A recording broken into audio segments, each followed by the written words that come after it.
সেটা তো হতে পারি না।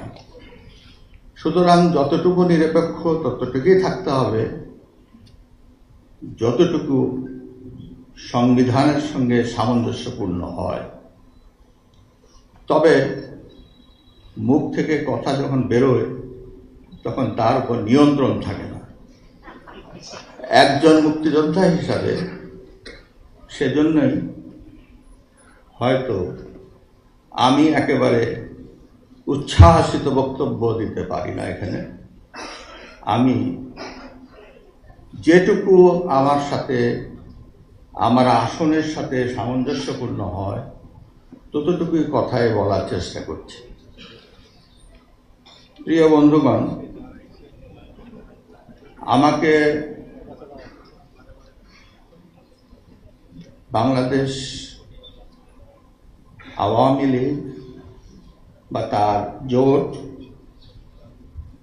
আমাকে সমর্থন করেছিল, তাই আজ আমি এখানে। আজকে কয়েকবার আমার কথা এখানে আলোচিত হয়েছে কমিশন রিপোর্ট সম্পর্কে। সেটা ছিল বিচার বিভাগীয় তদন্ত কমিশন, বাংলাদেশ সুপ্রিম কোর্টের রায়। এই আলোকে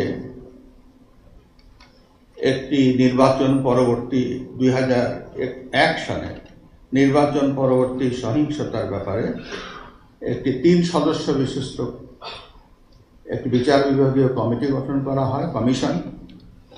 সেটা আমি প্রধান ছিলাম। আমার সঙ্গে একজন জয়েন্ট সেক্রেটারি ছিল আর একজন পুলিশের ডিআইজি ছিল। এই 3 সদস্য মিলে আমরা সরকার একটি কমিশন গঠন করে দেয়।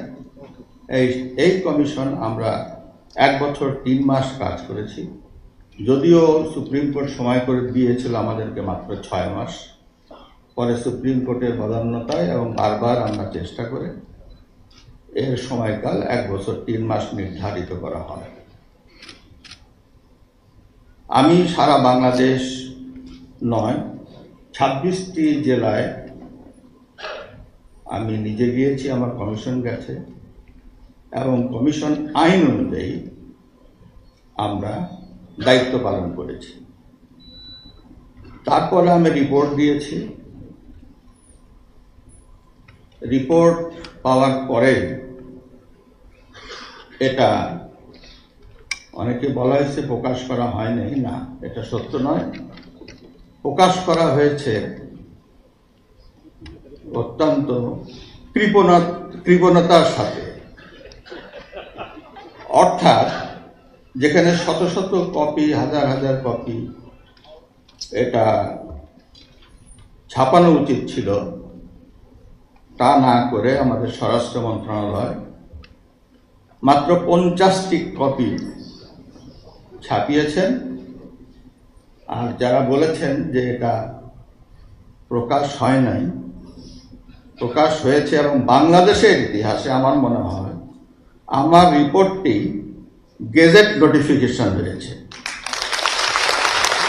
সরকার এটাকে গেজেট আকারে প্রকাশ করেছে।